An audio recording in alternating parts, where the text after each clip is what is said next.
Welcome to JermaineAuNatural. I am Jermaine Ryan, and this is Black History, a piece every month. This month, we're talking about a product, a good that has been around for millennia, centuries, and today is still used, still relevant, and has lost nothing. What are we talking about? African black soap. Listen, I don't know if it'll be a stretch of saying since the dawn of man, but a long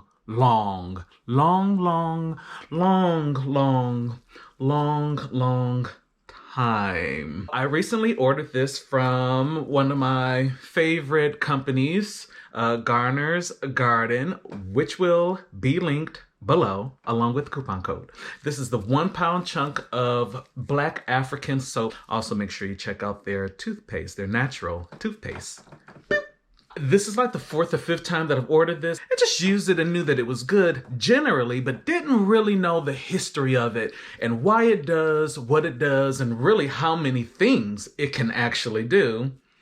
Hence the inspiration of this video. So let's get into the African black soap. As with many natural things in the world, it too originated in Africa, very specifically West Africa, and more specifically, it originated in pre-colonial Yoruba land and also some parts of Togo and Benin in Nigeria. Now, in the Yoruba tribe, in their native tongue, language, dialect, however you would describe it, it is called Orse Dudu. The Orse means soap and Dudu means black. Hence African black soap. It's kind of when I read that it reminded me of the moments, and I'm sure I'm not the only one that does this, but y'all know I'm silly. You know how you go to the movies and somewhere in the movie, like they say the title of it, like when Maria came running across that hill and she was like, "The hills are alive with the sound of you." Or when Tom Hanks opened up that laptop and it was like, "You've got mail." Or when T'Challa was like, "I am the Black Panther," like you were like, and then Kendrick, like the theme song with Kendrick Lamar, or when Morris Chestnut asked Tay Diggs to be the best man, like those type of moments. Anyway, that happened to me when I was doing the research on it. I was like, it said it! Anyway, so Orse Dudu is the original name, or how it is pronounced within the Yoruba tribe. The way of making it, the ingredients, the way that you prepare it, the time that it takes to prepare it, the way that African soap has been made has been passed down from generation to generation, and it is the women of the Yoruba tribe that have passed it down to their daughters, and in some instances, from what I've read, to their sons. The ingredients that are involved in it were, of course, native to the area of that tribe. Typically, it is going to be the ash, plantain leaves, cocoa pods, shea bark, the bark of the shea, or it would be palm tree leaves. So typically that's where the ash comes from. And the natural fatty oils that are also part of the makings of African black soap, also native and local to the area, would be either coconut oil, palm, or shea butter. Then you would have water. That's it, like to the root of it, African black soap. And the variations would happen between some of the ashes and oils, but so now that we know where it started, how did we get it? Well, with human history, we are rooted in trade. The early on, if you look at most history, trading is how tribe to tribe, nation to nation got things that were not locally found in their areas. So therefore, they would have places where they would meet and they would trade. Well, the women of Yoruba, one of the things that they would trade were peppers, and they were traded with the women of Ghana. Hence the introduction of black African soap from the Yoruba tribe being introduced into the women of Ghana. The Yoruba women would come and they would be there and they would trade things. And, this is how I'm imagining it. The women of Ghana would be like, they always bring in peppers.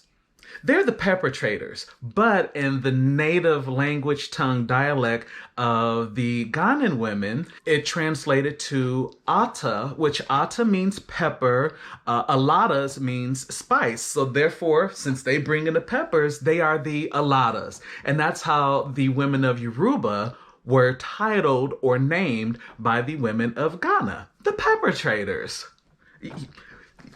I love how just things piece together. You know, it makes for such a good story. So they were named the perpetrators because of what they brought to trade with. And let me say the whole title, Alada Samia, particularly. Because they were trading the peppers, they were also bringing the black soap with them, and it spread on to Ghana, and then women of Ghana took that back to their tribe, and that is then where it has since, you know, been spread across Africa. To date, there are more than 100 variations of Black African soap, and once again, those variations lend to the things that are locally available in the different tribes and the different areas across Africa. So you may see some that have, you know, the ashes and the oils, but it might have honey in it because that might have been a part of where those people were from. So small variations and the produce and the natural things that occurred in that area may have been added in for that variation for that nation, tribe, or country. And we have all of these variations with these very natural things, but what are the benefits of it? Y'all ready? You got a pencil? You ready to get this list? Because it's extensive. Now, some of the benefits, so it soothes skin irritations like rashes. It helps to fight psoriasis, dermatitis, and it also even helps to fight eczema, and in some cases, dandruff. Now, if you want to, you know, bring, you know, the benefits of it just to the surface, just to the touch, the tender touch of the skin. Other really great benefits of it is for people like myself. It actually helps with oily skin, also helps with fighting skin and body acne, creating a nice, smooth, clear palette. And because of the ash and some of the natural things in it, it also it does provide a light exfoliation. Now, from everything that I've read, you don't want to rub the soap directly on your skin, but just by rubbing it in your hands and creating a foam and rubbing that foam over your body does do a very light exfoliation, which goes into helping those dark spots to fade. It does help with fading dark spots. It does help with the razor bumps for the men that shave or have like strong reactions to using blades on their skin. More cosmetic things that it does, and this might be beneficial for some people, but it does help to minimize fine lines and wrinkles of your skin, which is probably why, you know, some Black people are like 92 but be looking all of 64. It also helps our mamas, the baby mamas, Fantasia version, the baby mamas, no tea, no shade, with stretch marks. Because I know some of y'all pregnant, you know, with the times we in, folks getting pregnant left and right. This is due to the natural antioxidants that are in it. And if we're going to even bring it a little bit more to the surface, like the surface, it also is a gentle makeup remover. So for those of you that like to pack it on or just randomly use it, it does, and I think that kind of plays into the light exfoliation, help with removing your makeup from your face. Now that we know the benefits of it, how do we know what real African soap looks like? In the remix words of Cardi B, how you say it's all real and the contents don't match. The easiest way and the most immediate way to tell if your black soap, your African black soap is real African black soap, come closer. Let me tell you this. A little closer. Little bit closer. Bring it all the way in. African black soap isn't black. Say what? If you go to a store and you're looking at soap and you see African black soap and it's black, that ain't it. Naturally, African black soap is a range of browns, typically black browns, beiges, and tans. Hence mine. If you can see it. So another benefit of it, which I'm going to kind of jump into, is that the soap is very malleable. You know, it's not a hard soap, even though it looks hard. So here's what happened. Last night, I was like, let me see how malleable this is. Went to grab it and was like, crack, and I cracked it like literally in half, which is why I left it in the plastic for this video. But yeah, this is what happened when I was testing it out to see how malleable It was. But in addition to that, if you can see the variations of brown in here, dark browns, tans, beiges, this is how you know that it is, by looking at it, real African black soap. Another way that you can tell, if you pick up a black African soap and it's like smooth and it looks like a traditional bar soap, that ain't it. To me, the reference that I have in mind is particle board. It kind of looks like that, or like the underside of your IKEA furniture.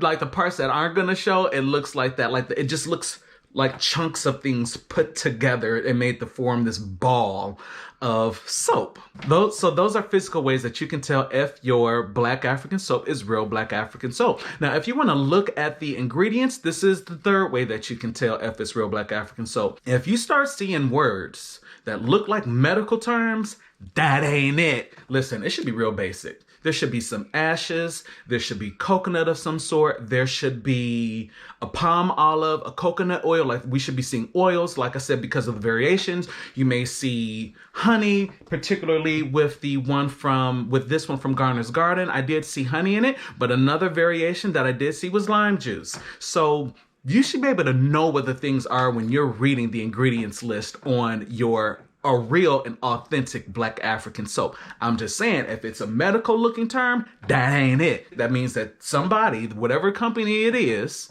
then added some stuff to it that's probably not natural and it's chemicals. That ain't it. Don't buy it. Make sure your stuff is authentic. You should be able to know all the words. And especially if you see fragrance parfum, don't buy it, bro. Don't buy it, sis. Chemicals. So we know what it looks like. We know the benefits of it, but why does it have all of these benefits? The fatty oils that are in it have natural vitamins to them. Your vitamin A's, your vitamin E's, which they're typically very, very loaded with. Vitamin F is one thing that I did see. Ash, which most people don't know, but like the ash of your trees can be used for a lot of different things around your house and in your garden. And you think like ash, like who's using ashes for stuff? You ever use something with charcoal? You ever use a charcoal wash, a charcoal mask? Those are ashes. Those are ashes from leaves and bark. I'm just saying, you already use stuff with ashes in it and you probably don't even know. Now, I will have articles and things linked down below. Make sure you check those out so that you can be abreast of more details of the African black soap. It was very helpful for me to know what I'm using it, why these benefits are there, and even just to know the origin of it. Like, those things do matter. I think that they matter. I hope that you find this interesting. I hope that you learned something from it. If you have more information, please let me know in the comments below. Like this video, like it, got it? Subscribe is right there. Press subscribe, punch the notification bell so that you can stay abreast of when I post my videos, and I will see you all. I don't know if I'll see you all in the next one. Today is the 17th. My birthday is next week, the 27th of May. You may have seen my tattoo in some of my showering videos. May 27th is my birthday. So I'm not sure if I'm going to have a video next week or not. At the same time, I'm not doing nothing. There's nowhere to go. So maybe, maybe not. Stay tuned for the next video. Until next time.